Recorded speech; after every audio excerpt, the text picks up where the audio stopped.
भैया मेरा नाम है सुमिता और हम लोग आध्यात्मिक विश्वविद्यालय से आए हैं। हमारा आध्यात्मिक विश्वविद्यालय रोहिणी में है और वहाँ पर बताया जाता है कि अभी कलयुग चल रहा है। कलयुग में कितना अधर्म बढ़ गया है, मनुष्य पाप कर रहा है, भ्रष्टाचारी हो गया है। तो आज के मनुष्य में जो अंतर आ गया है, जो पहले के मनुष्य में और आज के मनुष्य में अंतर आप देखेंगे वो ये है कि कलयुग का मनुष्य पाप के ऊपर पाप किए जा रहा है, अधर्म किए जा रहा है।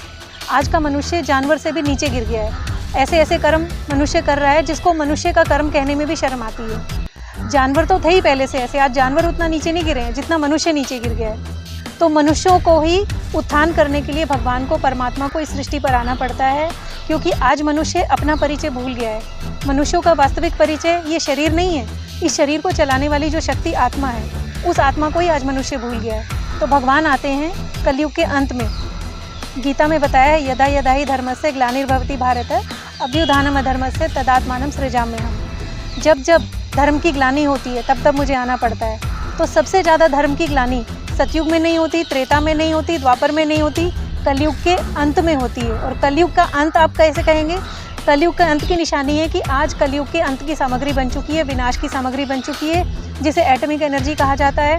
और उस एटॉमिक एनर्जी से कलयुग का विनाश होगा, सारी सृष्टि का विनाश होगा। आज सृष्टि पर असुर भरे पड़े हैं, जिनके अंदर काम, क्रोध, लोभ, मोह, अहंकार अति में है। उन्हीं को असुर कहा जाता है। अपने अपने अहंकार में आके ऐसे ऐसे काम करते हैं कि मनुष्य स्वयं को भी भूल गया है, उस परमात्मा को भी भूल गया है। तो सबसे पहले भगवान आके ये परिचय देते हैं कि तुम एक शरीर नहीं हो, ये विनाशी शरीर तुम नहीं हो। तुम वास्तव में कौन हो? तुम एक अविनाशी आत्मा हो जो भ्रकुटी के मध्य में रहती है। वो अविनाशी शक्ति आत्मा जिसकी यादगार में बिंदी लगाई जाती है, टीका लगाई जाती है, वो शक्ति बहुत ही सूक्ष्म है जो इन आँखों से नहीं देखी जा सकती। गीता में बताया अणु अणियान सम मनुस्मृते। इसका मतलब अणु से भी अनुरूप जो आत्मा है वो कोई इन आँखों से देखने की चीज़ नहीं है। उस आत्मा की भी 3 शक्तियाँ होती हैं, मन, बुद्धि और संस्कार। वो मन, बुद्धि और संस्कार का हम प्रयोग करते हैं, मन का प्रयोग ज़्यादा करते हैं। आज मन के बताए रास्ते पर चलने से मनुष्य जो है वो गड्ढे में चला गया। गड्ढे में जाने का मतलब है पतन हो गया मनुष्य का, उत्थान होने के बजाय। तो भगवान कहते हैं सबसे पहले अपने को ये विनाशी शरीर मत समझो, तुम अविनाशी आत्मा हो, उस परमपिता परमात्मा की संतान हो। तो उस परमपिता परमात्मा को जानेंगे, अपने आप को जानेंगे, तभी हमारा कल्याण संभव है, तभी हमारा उत्थान संभव है। तो आध्यात्मिक विश्वविद्यालय में ये बताया जाता है कि आज दुनिया में अनेक प्रकार की पढ़ाइयाँ पढ़ाई जा रही हैं। मनुष्य को डॉक्टर बनाने की, इंजीनियर बनाने के कॉलेज खुले हुए हैं, वकालत के कॉलेज खुले हुए हैं जहाँ मनुष्य को वकील बनाया जाता है। लेकिन उसका आध्यात्मिक पतन तो हो ही रहा है ना। भले ही आज कितनी बड़ी ऊंची पोस्ट पर भी बैठ जाते हैं तो भी मनुष्य की आध्यात्मिक पढ़ाई तो ज़ीरो है ना। आध्यात्मिक का मतलब होता है आत्मा के अंदर की पढ़ाई। अधि मतलब अंदर, आत्मिक माना आत्मा।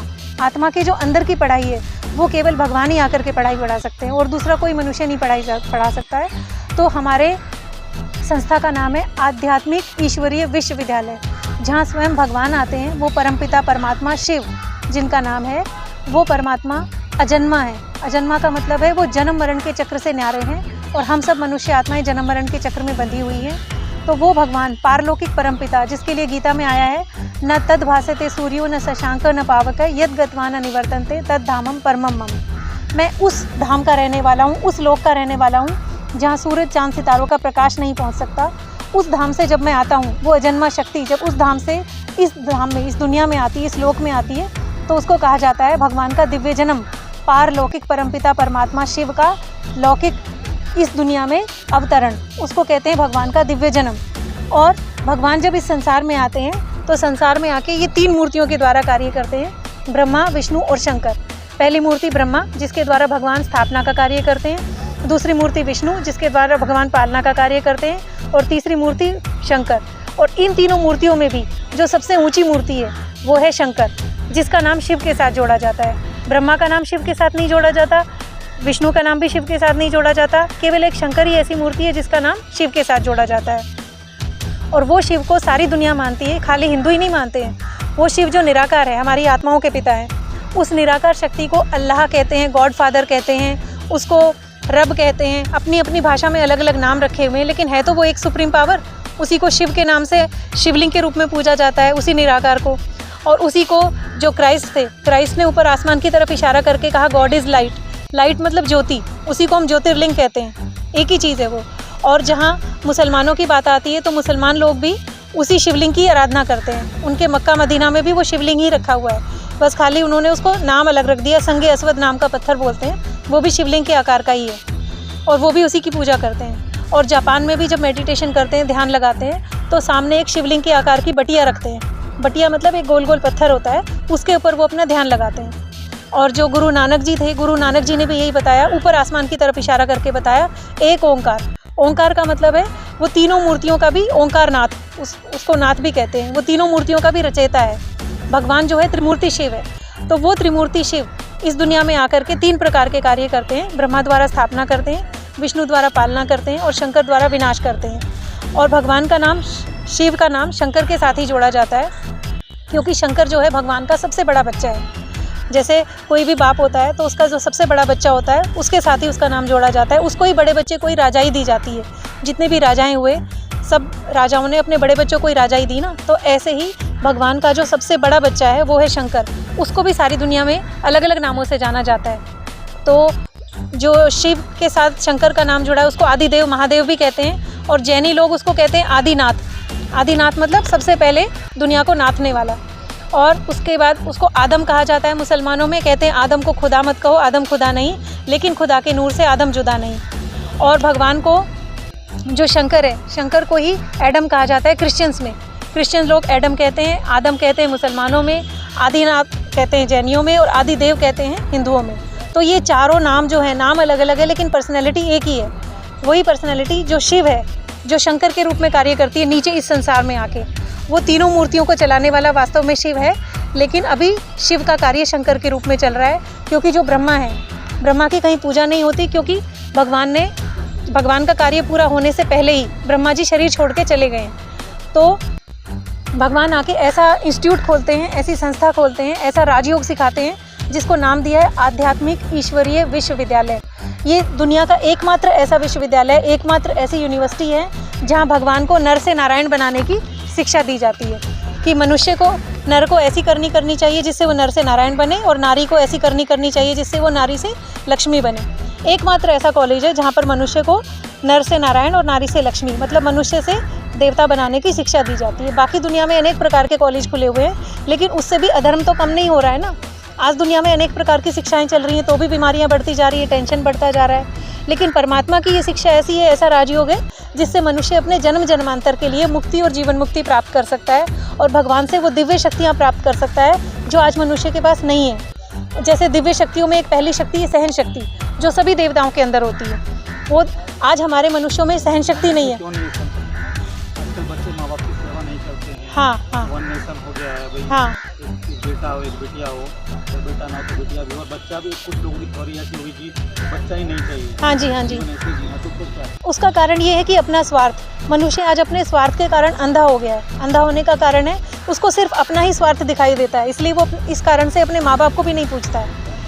जिस माता पिता ने उसे पैदा किया, जिस माता पिता के प्रति उसकी ड्यूटी है, उसके फ़र्ज है कि वो उसकी सेवा करे, लेकिन वो अपने स्वार्थ में इतना अंधा हो गया कि अपने स्वार्थ की पूर्ति करने में ही जीवन बिता देता है। और मैंने एक और चीज़ देखी है आज हमारे समाज में, जितने बड़े बड़े लोग हैं, पढ़े लिखे, सभ्य समाज जिनको हम कहा जाता है, बड़े बड़े डॉक्टर, इंजीनियर, उन्हीं के माता पिता वृद्धाश्रम में पल रहे हैं। बल्कि जो गरीब है ना, गरीबों के माँ बाप उनके साथ ही पल रहे हैं। लेकिन जो जितने बड़े बड़े व्यक्ति हैं, वो रुपया पैसा दे के वृद्धाश्रम वालों को, अपने माँ बाप को वहाँ छोड़ देते हैं, फेंक, उतनी ही पाप ज़्यादा। बिल्कुल ऐसा देखने में आ रहा है। इसी को कहते हैं अधर्म की दुनिया, पाप की दुनिया। तो ये सहन शक्ति या और जो भी दिव्य शक्तियाँ हैं, जैसे मधुरता, हर्षित मुक्ता, ये तो पाप और ज़्यादा बढ़ेगा, पाप और ज़्यादा बढ़ेगा। इसका विनाश तभी संभव है जब भगवान करेंगे एटॉमिक एनर्जी के द्वारा। तो भगवान के बताई हुई जो नई दुनिया है, अगर मैं उसमें आपको आने का निमंत्रण देती हूँ, कोई भी उसमें आ सकता है, फ्री ऑफ कॉस्ट है। हमारे यहाँ पे 7 डेज़ का मेडिटेशन कोर्स कराया जाता है। उस मेडिटेशन कोर्स में भी ये पता चलेगा कि जो मनुष्य सृष्टि है वो केवल 5000 साल की है, इससे ज़्यादा नहीं है। 5000 साल के बाद ये सृष्टि का चक्र फिर से रिपीट होता है। हर 5000 साल के बाद विनाश होता है, हर 5000 साल के बाद फिर से स्थापना होती है। और आपको एक वंडरफुल बात है, आज की युवा पीढ़ी नेट पे चलती है। हाँ, तो किसी सृष्टि की बात नहीं करती, बोले किसने देखा है, फिल्म देखा, वीडियो देखा, उसी पे लोग सहमत रहते हैं। हाँ, क्या कहना चाहोगे? देखिए, उसके सबसे बड़ा प्रूफ ये है कि जो भी हम कोई बात कहते हैं ना, प्रूफ के साथ कहते हैं, बिना प्रूफ के नहीं कहते हैं।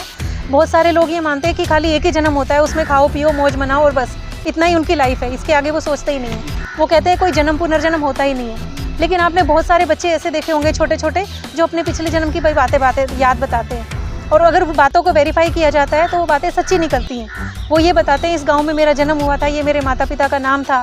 अगर उन बातों की वेरिफिकेशन किया जाता है तो पता चलता है वो सच है, बिल्कुल सच में ऐसे ही उसकी मृत्यु हुई थी जैसे वो बताता है बच्चा। और एक केस नहीं, हजारों केस ऐसे मिल चुके हैं पुनर्जन्म के।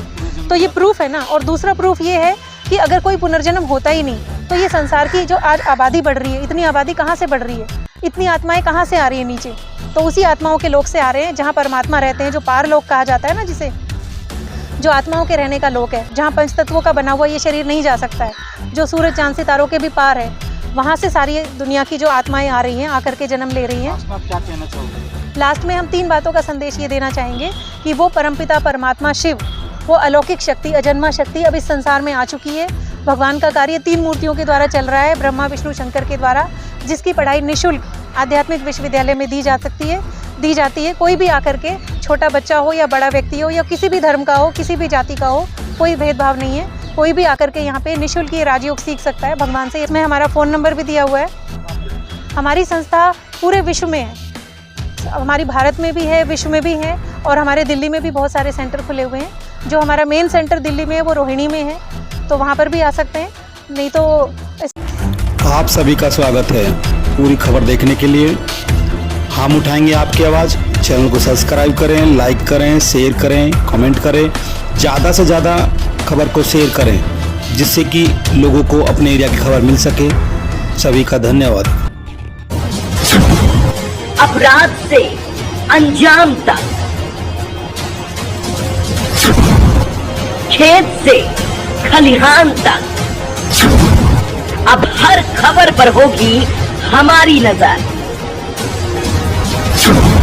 पल पल बदलती देश और दुनिया की हर खबर पाइए सीधा अपने मोबाइल पर।